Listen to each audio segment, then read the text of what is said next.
చిన్నారి జ్ఞానేశ్వరి తప్పిపోయిన బాధలో తల్లిదండ్రులు ఉంటే ఒక అపరిచిత వ్యక్తి వాళ్ల ఇంటికొచ్చి హంగామా చేశాడు. జ్యోతిష్కుండని చెప్పి ఆడవాళ్లను భయాందోళనకు గురిచేశాడు. పాపను భూమాత తనలో కలిపేసుకుందని ఇంటి చుట్టూ తిరిగాడు. అర్ధరాత్రి పూజలు చేస్తానంటూ హడావిడి చేశాడు. ఇష్టమొచ్చినట్టు మాట్లాడుతూ ఆ కుటుంబాన్ని కంగారు పెట్టాడు. పూజలేం అక్కర్లేదు, పాప తిరిగొస్తుందన్న నమ్మకం ఉందని జ్ఞానేశ్వరి తల్లి చెప్పినా వినిపించుకోలేదు. ఇంట్లో మగవాళ్లెవరూ లేకపోవడంతో వాళ్లు భయపడిపోయారు. ఎంత చెప్పినా వినలేదు. పోలీసులకు ఫోన్ చేసినా లాభం లేదని వాళ్ళు చెప్పారు. వచ్చినతను ఎస్ఐతోనూ మాట్లాడాడని అన్నారు. ఎంత వెళ్లమన్నా వెళ్లిపోకుండా రాత్రంతా డాబా మీద పడుకున్నాడు. తెల్లారి విషయం తెలుసుకున్న చుట్టుపక్కల వాళ్లు ఆ వ్యక్తిని నిలదీశారు. అయినా సరే ఆ అపరిచిత వ్యక్తి ఏమాత్రం లేకుండా ఉల్టా దబాయించాడు.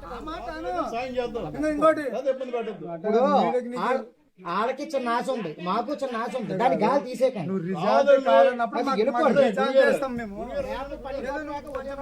13 రోజులుగా చిన్నారి జ్ఞానేశ్వరి ఆచూకీ లభించలేదు. పాప కోసం అధికారులు విస్తృతంగా గాలింపు చర్యలు చేపట్టారు. అయినప్పటికీ ఒక్క ఆధారం కూడా ఇప్పటివరకు కనిపించలేదు.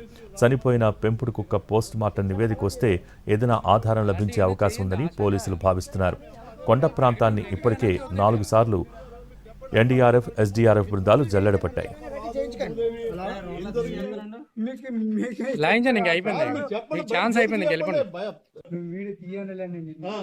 ఏం అడగాలి, నేను ఎవరు ఎక్కడ నుండి వచ్చామంటే నేను గద్వాల చెప్పని చెప్పారా?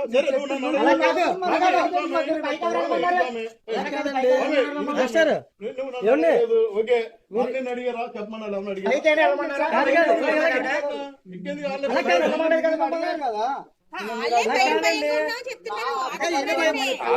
రకాల భయాలు పడుతున్నారు. మళ్ళీ వచ్చి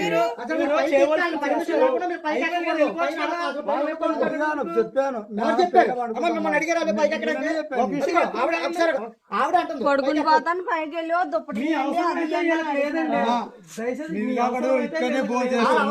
చెప్తారు కానీ మీరు బయటకు వెళ్ళిపోండి. నా ప్రచారం తప్పుడు ప్రచారం పని చూసుకో. చాలా మంది జోడి చెప్తున్నారు, ఇబ్బందులు ఉన్నారు, మన ఇబ్బంది పెట్టాలి.